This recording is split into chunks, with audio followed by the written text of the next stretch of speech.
क्या आप जानते हैं दुनिया के सबसे पुरानी सभ्यताओं में से एक देश है जिसने 2500 साल पहले दुनिया का सबसे बड़ा साम्राज्य बनाया था। एक ऐसा देश जिसने कभी पूरी दुनिया को विज्ञान, कला और संस्कृति दी, लेकिन वही देश आज दुनिया के सबसे बड़े कंट्रोवर्शियल पॉलिटिक्स का हिस्सा बन चुका है। जी हाँ दोस्तों, हम बात कर रहे हैं ईरान की, जिसका पुराना नाम पर्सिया था। लेकिन सवाल ये है, कैसे एक महान साम्राज्य इतिहास के उतार चढ़ाव से गुजरते हुए आज के आधुनिक ईरान में बदल गया।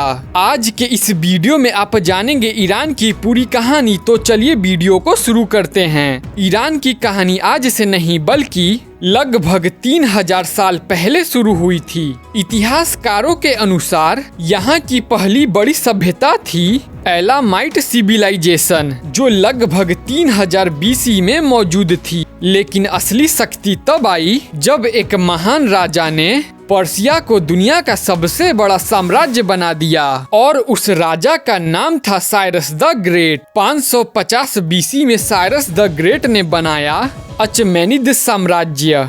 उस समय यह साम्राज्य इतना बड़ा था कि यह इंडिया से लेकर इजिप्ट और ग्रीस तक फैला हुआ था। ये इतिहास का पहला ऐसा साम्राज्य था जिसने लोगों को धार्मिक स्वतंत्रता दी। साइरस द ग्रेट को आज भी दुनिया के सबसे महान शासकों में गिना जाता है। लेकिन हर साम्राज्य की तरह पर्शियन एम्पायर को भी एक दिन चुनौती मिली, और यह चुनौती लेकर आया एक महान विजेता अलेक्जेंडर द ग्रेट। फिर 334 BC में अलेक्जेंडर द ग्रेट ने पर्सिया पर हमला किया और कुछ ही वर्षों में पूरे पर्शियन एम्पायर को जीत लिया। इससे पर्सिया का पहला महान साम्राज्य खत्म हो गया। लेकिन ईरान की कहानी यहीं खत्म नहीं हुई। इसके बाद भी कई बड़े साम्राज्य आए, जैसे पार्थियन एम्पायर और सासियन एम्पायर, और इन साम्राज्यों ने लगभग 700 साल तक इस क्षेत्र पर राज किया। लेकिन 7वीं सदी में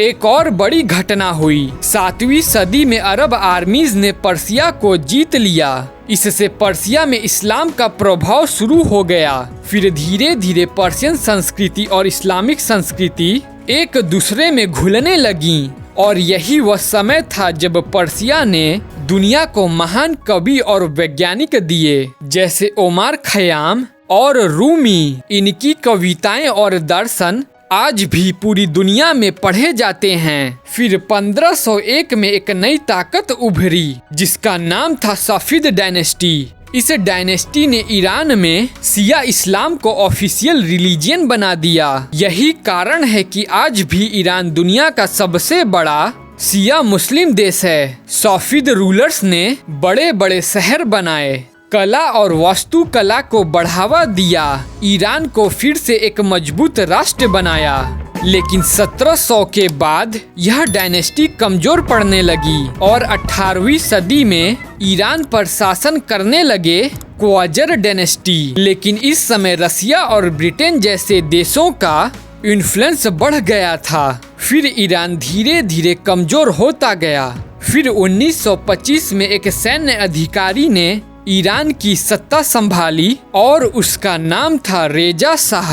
उसने अपने रूल में मॉडर्न रिफॉर्म शुरू किए, रेल इंडस्ट्रीज और मॉडर्न एजुकेशन में सबसे बड़ा बदलाव किया। फिर 1935 में पर्सिया का ऑफिशियल नाम बदलकर ईरान कर दिया गया। लेकिन 1970 तक ईरान में जनता शाह के शासन से नाराज हो गई, और इसका परिणाम यह निकला कि 1979 में एक ऐतिहासिक घटना घटी। ईरानियन रेवोल्यूशन शुरू हुआ, जिसका परिणाम यह निकला कि ईरान में मोनार्की पूरी तरह से खत्म हो गई और ईरान देश बन गया इस्लामिक रिपब्लिक। और इस रेवोल्यूशन को जिसने कराया था उस नेता का नाम था रूहोल्लाह खुमैनी। और तब से ईरान का पॉलिटिकल सिस्टम धार्मिक और राजनीतिक दोनों का मिश्रण बन गया।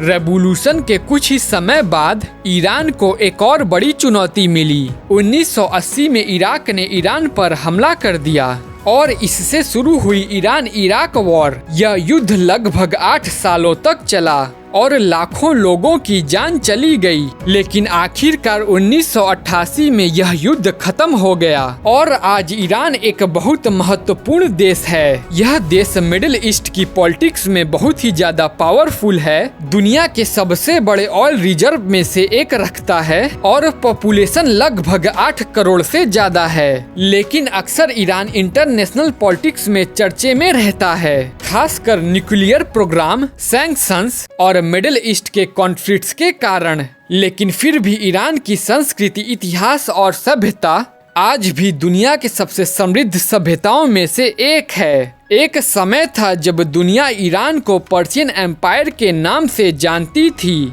फिर समय बदला, साम्राज्य बदले, शासन बदले, लेकिन एक चीज नहीं बदली और वह है इस देश की 3000 साल पुरानी विरासत। ईरान आज भी इतिहास, संस्कृति और राजनीति का एक बहुत महत्वपूर्ण केंद्र है और शायद इसी वजह से ईरान की कहानी इतिहास की सबसे दिलचस्प कहानियों में से एक है। तो दोस्तों, ये थी ईरान की पूरी कहानी। उम्मीद है आपको यह वीडियो पसंद आई होगी। तो प्लीज इस वीडियो को लाइक करिएगा, अपने दोस्तों के साथ शेयर करिएगा और चैनल को सब्सक्राइब करना ना भूलें। Thank you for watching.